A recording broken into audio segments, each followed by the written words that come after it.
For centuries, the legend of King Arthur has captured the imagination of people around the world.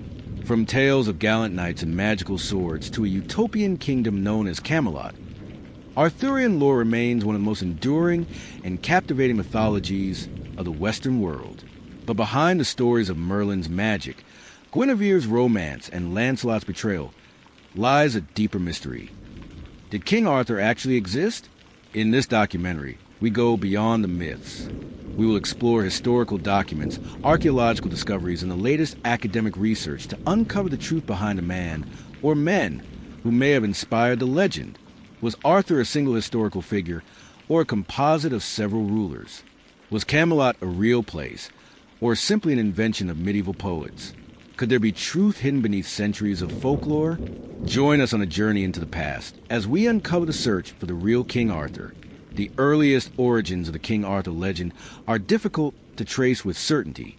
Unlike historical monarchs whose reigns are documented in royal charters and chronicles, Arthur's presence in historical records is obscure and fragmented. One of the earliest known references to Arthur appears in a Welsh poem called Badon, likely written in the 6th century. In it, a warrior is compared to Arthur, not because Arthur was a subject, but because he represented an ideal of valor. This reference, though brief, suggests that Arthur's name already held significant weight among the Celtic Britons. In the 9th century, a monk named Nennius compiled a historical chronicle known as the History of Britannum, or the History of the Britons. This text provides a first attempt to describe Arthur as a historical warrior. Nennius lists 12 battles in which Arthur allegedly fought against Saxon invaders. The problem? These accounts are not corroborated by other contemporary sources, and many historians view them as more legendary than factual. It wasn't until the 12th century, however, that the legend of Arthur truly took flight. Geoffrey of Monmouth's Historia Regum Britanniae, the History of the Kings of Britain, presented Arthur as a majestic king who ruled over a glorious kingdom. It was in Geoffrey's work that the world was introduced to many of the key characters we associate with the Arthurian legend: Merlin the wizard, Queen Guinevere, and the treacherous Mordred. Though widely popular, Geoffrey's book is not considered a reliable historical account. Instead, it's viewed as a blend of folklore, oral traditions, and literary invention. But even if Geoffrey fictionalized much of the story, could there still be a kernel of truth beneath it? To understand where the legend might come from, we need to travel back to the late 5th and early 6th centuries, a time when Britain was undergoing dramatic change. The Roman Empire had officially withdrawn from Britain by the year 410 AD, leaving behind a fractured and vulnerable land. Tribal kingdoms arose where Roman authority once stood. Invading groups like the Saxons, Angles, and Jutes moved in, challenging the native Britons for control. This was a time of chaos and conflict, a dark age in which records were sparse and fragmented. It is precisely within this historical vacuum that a heroic leader like Arthur could have emerged, someone who stood against the tide of Saxon expansion, uniting scattered tribes under a single banner. But without reliable written records from that time, how can we even begin to identify such a figure? Over the years, historians and researchers have proposed various historical figures who might have inspired the Arthurian legend. One, Ambrosius Aurelianus.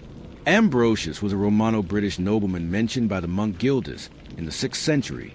He was described as a leader who rallied the Britons against the Saxons following the collapse of Roman rule. Some scholars believe that Ambrosius, or a relative of his, may have been the real Arthur, or at least served as a model for stories. 2. Riothamus, whose name means High King, was a 5th century British ruler mentioned in continental sources. He led an army of Britons into Gaul, modern France, to aid the Roman Empire against the Visigoths. His mysterious disappearance after being betrayed closely mirrors parts of the Arthurian myth. While the timeline isn't perfect, Riothamus remains a compelling candidate. 3. Lucius Artorius Castus. This Roman military commander lived in the 2nd century and is known from inscriptions discovered in what is now Croatia. He led Sarmatian cavalry units and fought in Britain during his military career. Some believe that the name Artorius is the basis for Arthur and that his deeds may have inspired stories passed down over centuries. However, the chronological gap, nearly 300 years before Arthur's supposed life, raises doubts. Each of these figures reflect a fragment of the Arthurian mythos: a war leader, a unifying king, a courageous knight. Perhaps the real Arthur is not one man, but an amalgamation of several. If Arthur existed, where did he live? Where did he rule? Tintagel Castle. According to Geoffrey of Monmouth, Arthur was conceived at Tintagel Castle in Cornwall. Archaeological excavations at Tintagel have revealed that it was indeed a wealthy and significant site during the 5th and 6th centuries. Imported goods from the Mediterranean suggest a connection with powerful trade networks. In 1998, a piece of slate was found at Tintagel, inscribed with the name Artignu. While some were quick to link this to Arthur, scholars caution against reading too much into it. Still, Tintagel remains a strong contender for an Arthurian site, at least in terms of legend. Cadbury Castle. Cadbury Castle in Somerset has long been associated with Camelot. Excavations in the 1960s revealed that the hill fort had been reoccupied and fortified during the late 5th century. A large hall and impressive defenses suggest it was a seat of a powerful ruler. Even before modern archaeology, local legends tied Cadbury to Arthur. In the 16th century, antiquary John Leland wrote that the locals believed the site to be Camelot. Glastonbury Abbey. In 1191, monks at Glastonbury Abbey claimed to have found Arthur's grave. They discovered a wooden cross that read, "Here lies Arthur, King of the Britons in the Isle of Avalon." While the discovery drew crowds and brought wealth to the abbey, modern scholars largely agree it was a medieval fabrication. Yet Glastonbury has remained closely tied to Arthurian legend.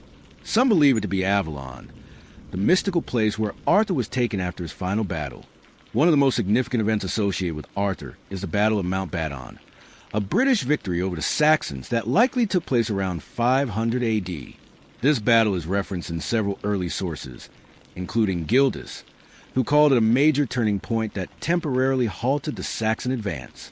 While Gildas does not name Arthur, later sources attribute the victory to him. The location of the battle is unknown, though possibilities include Bath, Badbury Rings, and other fortified hilltops.